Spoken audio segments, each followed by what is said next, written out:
The Prime Minister of Israel was here last week. First off, what did you think of what he had to say? Well, I thought he gave a very powerful, historic address to the joint session of Congress, really making the case why these negotiations with Iran are dangerous, that essentially the premise that we can in good faith negotiate with the Ayatollah to wind down his nuclear weapons program is really a false one. And I think I'm all for negotiating, but this particular negotiation, I don't think it's going down the right path, and makes it more dangerous, I think, for Iran to acquire a nuclear device. Do you think there is a possibility of negotiating some kind of an agreement that would be acceptable to Republicans and Democrats in Congress? There is, and you know, we passed sanctions in the House for the decade I've been up there to get to this point where we could talk to Iran. But the fact is, the way this was done was they lifted sanctions to get them to the table. It's hard to put the sanctions back on. We could have had a deal where we provided enriched uranium rather than allow them to go forward with their program to spin the centrifuges. And in their own words, they've said the centrifuges will spin, you know, forever. So a lot of their comments publicly don't match what's going on with the negotiations. We'll see what the administration comes forward with, but I think there's a growing bipartisan opposition to what the administration is doing. I think it's a real threat, as the Prime Minister said, to Israel, but also to the region. If Iran acquires a nuclear weapon, you'll have an arms race in the Middle East that will become very dangerous. Given the opposition and given the concerns, do you think, though, it was appropriate for the Republicans in the Senate to send that letter to the leadership in Iran, essentially undercutting the president's negotiation? Well, I think they need to know that that we are not fully supportive. That in a way, what I told the Secretary Kerry when he testified for Foreign Affairs is, why are you blocking further sanctions? It just gives you more leverage at the table. And so I think that it gives the administration maybe a little more leverage in their negotiations. That we have a Congress that, quite frankly, is not totally supportive, so we need to get the best deal we can. Now, I'm really not optimistic we're going to get a good deal, and that's what the Prime Minister is very strong about, was he'd rather have no deal than a bad deal with Iran. Do you think that letter helped the administration? You know, they'll say it undercut them, but I think, you know, in a way, I think it could stiffen the resolve and help them at a negotiation table to say we have a Congress that's not going to agree with this unless you give us more concessions. And so, you know, again, I'm not optimistic about the outcome of these negotiations.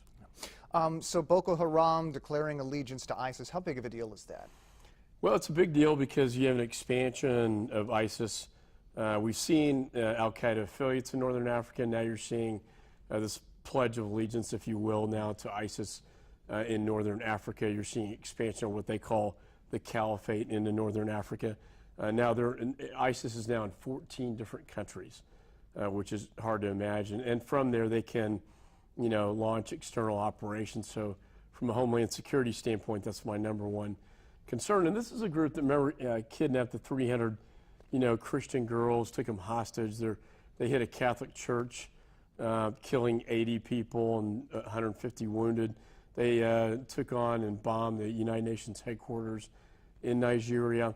And they've taken now on the ISIS banner. We're seeing more of this expansion of ISIS as a global network now, particularly with their social media campaign, becoming more and more of a threat to the not just to the region, but to the West and the United States. And we hear that the coalition has them on the ropes into Crete, and you know, once they get that cleared out and move on to Mosul, are you optimistic on the way that coalition drive is going? Well, it's getting a little more aggressive. I think, you know, in the past it's been more of a containment policy rather than destroying and defeating, you know, them wherever they exist, which is what we want the authorized use of military force to look like.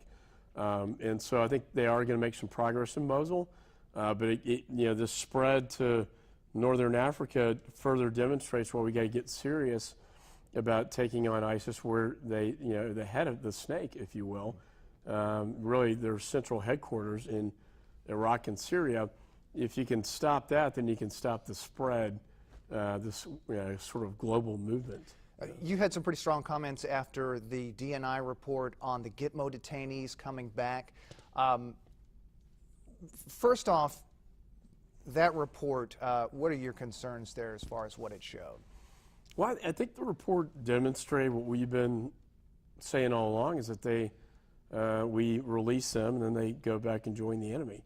That it's going to replenish, Al-Qaeda forces, even those in Iraq and Syria. So, and look, what's important to remember here is that many have been released from Guantanamo, even under the Bush administration.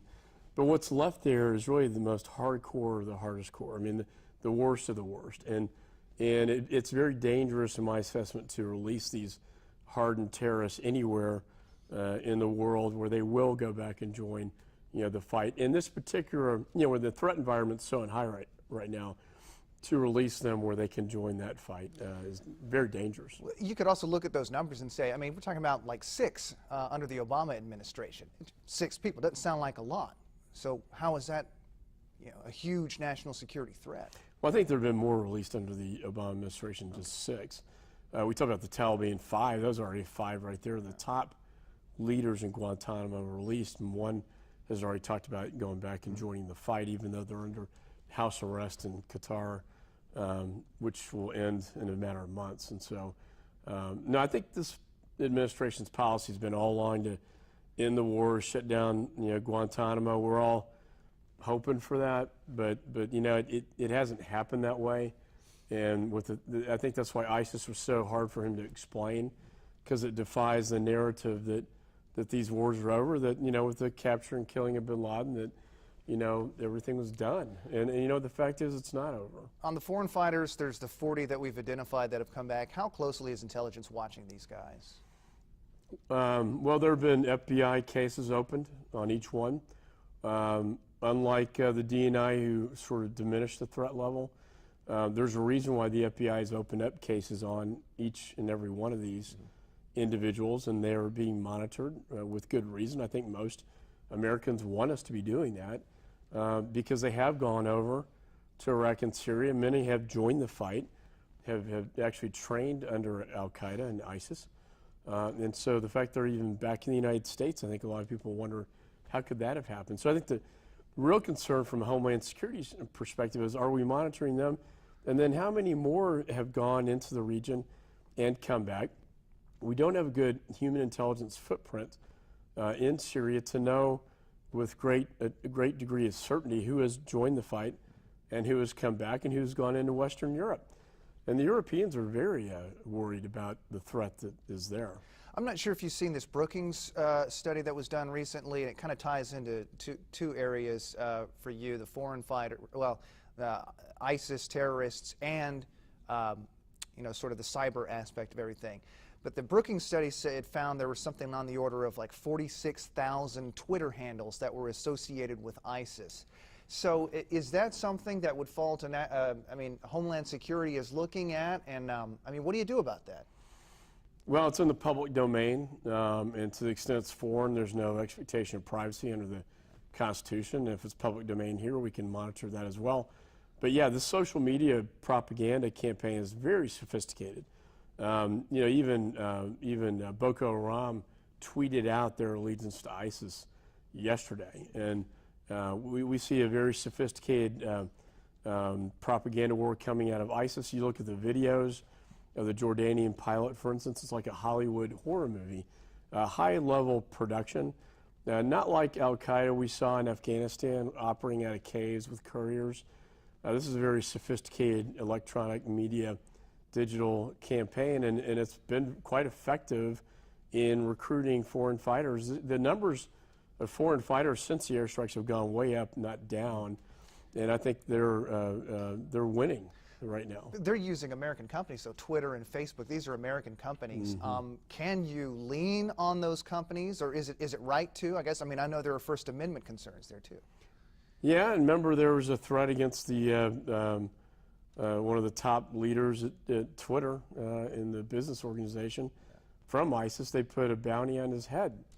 And so I think that got Twitter's attention that, gee, maybe we ought to do something about this. And so I think you are seeing a growing cooperation from people like organizations like Twitter and Facebook to help out. I'm speaking before Facebook tomorrow, talking about probably this and other issues.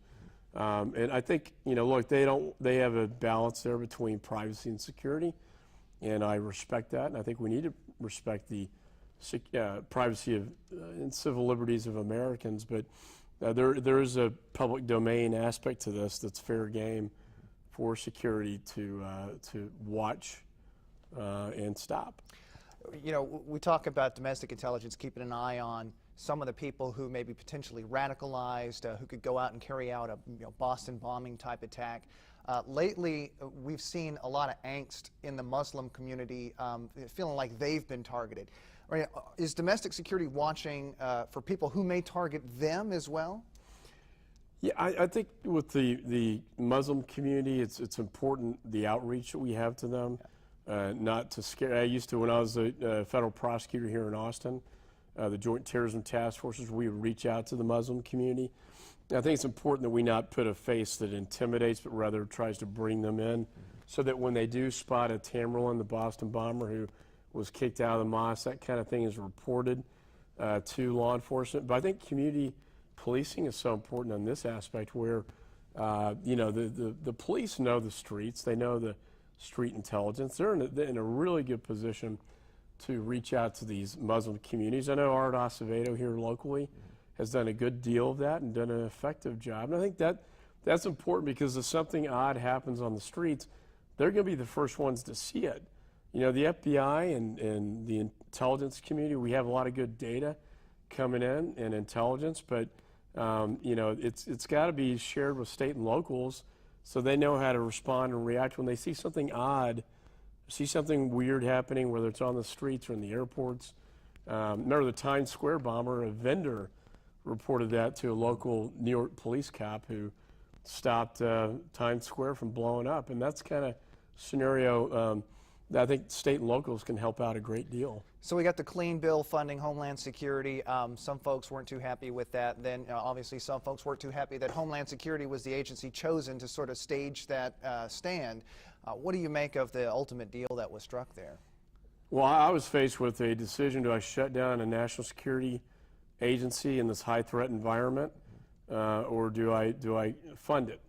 I thought it would be highly irresponsible for me to shut down Homeland Security at a time when I see so many threats potentially hitting the United States.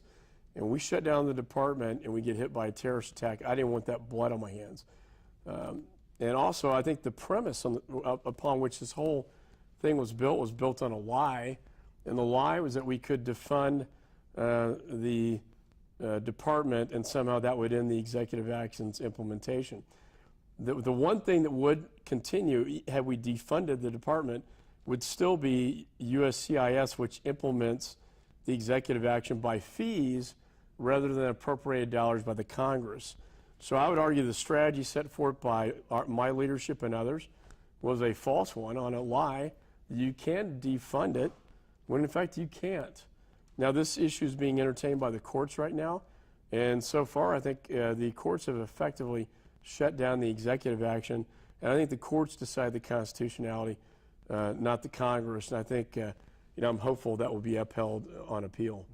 You think this raises a bigger question of is this the way to solve these problems that we have? Well, yeah, there's the old axiom: if you're going to take a hostage, you got to be really willing to shoot it, right?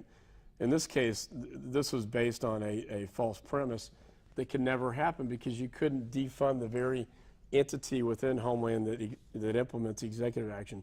If we're going to look at the power of the purse and defunding, we got to look at things you can actually defund. And so again, I go back to the original strategy was flawed. So, we did pass out of the House things to change the law so that these fees couldn't be used to implement the executive action. The Senate rejected that. The Senate rejected every measure we attached, and then we were left with a clean funding bill. And Mark, in that case, I was left with the up or down vote. Do I shut down the department?